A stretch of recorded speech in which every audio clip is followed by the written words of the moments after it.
Good morning, good afternoon, good evening, whenever you're watching this. Welcome, everybody. It is time for another edition of Talk of the Tiger. I'm Paul Brown, and that is Jim Peterick. You probably know that. That's why you're here. So, good morning, Jim. How are you today? Hey, Pablo, as I like to call you. I'm great, man. Christmas is like my favorite time of year, really. Well, that and Thanksgiving.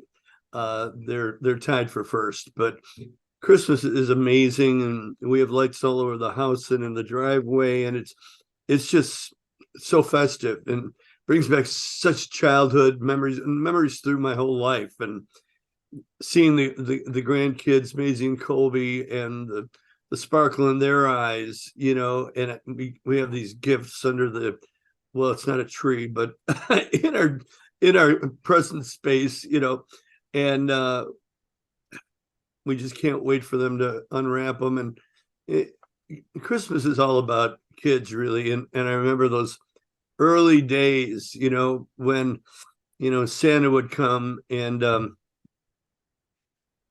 my parents were so generous, and I would hint all year about something. Yeah. And lo and behold, on Christmas morning, there'd be a Schwinn bike under the tree.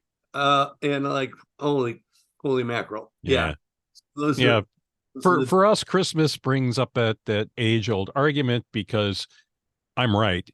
Christmas Eve, you would go to church for the children's program. You would come home. Santa would come while you're at church, and then you open your presents. My wife disagrees and thinks that I'm wrong. So we usually end up splitting. We yeah, compromise. We open a couple of things on Christmas Eve so I don't pout, and yeah. then we open the others on Christmas Day. But We have yeah, a very similar thing.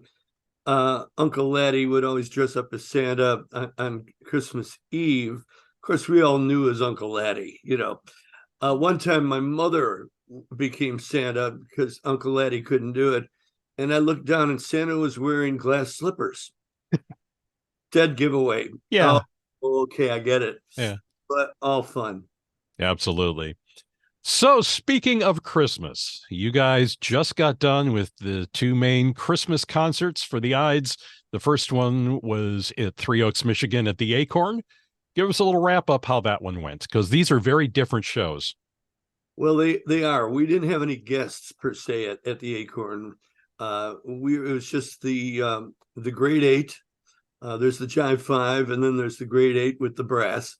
And you know, we just did two sets, and the first set was filled with both original and not standard, but traditional Christmas songs like "Little Drummer Boy" when Mike gets on the front of the stage with his snare drum, and it's so touching. It's so great. And he and I do that song together as a duet with Little Drummer Boy. It's one of my favorite moments of the show. Then we took a break, come back with one really rocking Christmas song. House will be a rock on a not so silent night. And then we do the hits, hits from the Ides of March, of course, the stuff I wrote or co-wrote with Survivor, Sammy Hagar, 38 Special, and end with Vehicle, of course, and then cap it off with Eye of the Tiger. So Eye of the Christmas Tiger. And Yeah, yeah. yeah, of course. All right. And then you followed it up with the big show with the guests out Yeah. at the Displays Theater. So, Yeah, a great theater, Ron Onesti's Displays Theater. It's a little bit larger than the Arcada. It's a great venue, and this time we brought in Toby Hitchcock. I call him the Pavarotti of rock and roll. Big voice, and he brought down the house with a song that I wrote, um, called "The Meaning of Christmas," and then caps it off with "Oh Holy Night," and that's the real jaw dropper. yeah. And Tommy Lisham, our special keyboard player, just he and the keyboard doing "Oh Holy Night," and just when you think it climaxes, it modulates, and then he goes another octave higher. And I was on stage just watching it, and at the end, I was in tears, and I go over to hug him. He thought I was kidding. because I'm usually not that emotional, but I just lost it. I took my glasses off and wiped my eyes. And it wasn't an illusion. The reviews I got from all the fans and family, Toby crushed it. So did the Ides, but I mean, he sets a high bar. Yeah, yep, he does.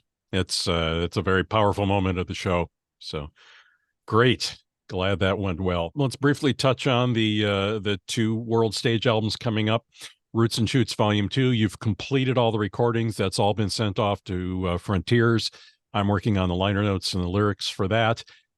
The biggest news is that Roots and Shoots Volume 1, we've had 2 videos released so far, and the album comes out on January 12th on Frontiers, and it'll be available. There's 2 videos out now. Don Barnes, Last Dream Home, which I wrote with Larry Millis, and Kevin Cronin, the song we wrote together. That was the first release.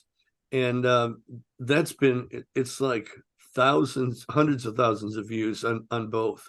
Very, very excited. So that franchise is doing really well. And now, we're planning, for a possible world stage show in April, May. We're trying to wrap that up. And we'll be announcing our big March 15th, 60th anniversary with Symphony. Tickets soon to be on sale, and Paul will give you all the details. Yeah, that's going to be a special night. It's I mean rock and orchestra is a natural, and to hear all of that behind you guys doing those classic Ides 38 Survivor songs with a full orchestra is something pretty amazing. So looking forward to that one a lot. Me too. All right. So I think that's we keep it short and sweet this time. We don't have a lot more new stuff to discuss right now that can wait till after Christmas. I agree. That's why I wanted to end it with a song. Oh, yeah. If I could. This one we performed at both Christmas shows and have been for about the last 15 years. I'll just do a little bit. The Meaning of Christmas. It's finally Christmas Eve with carols on the breeze. Young eyes can't wait to see the gifts up Santa's sleeve. But now the video games replace those model trains. And though the times have changed, kids are kids, the thrills that stay. Oh, but it's so easy to miss the reason for celebrating this wonderful season.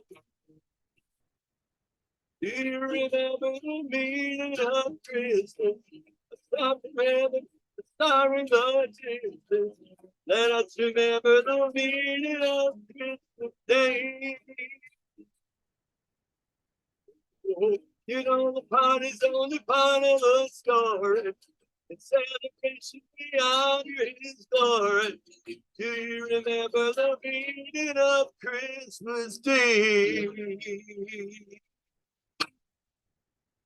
Merry Christmas to everybody. Thanks, Jim. Thanks, Paul. Merry Christmas. Merry Christmas to you all, and we'll talk to you next year. Great God in heaven, you know I love you.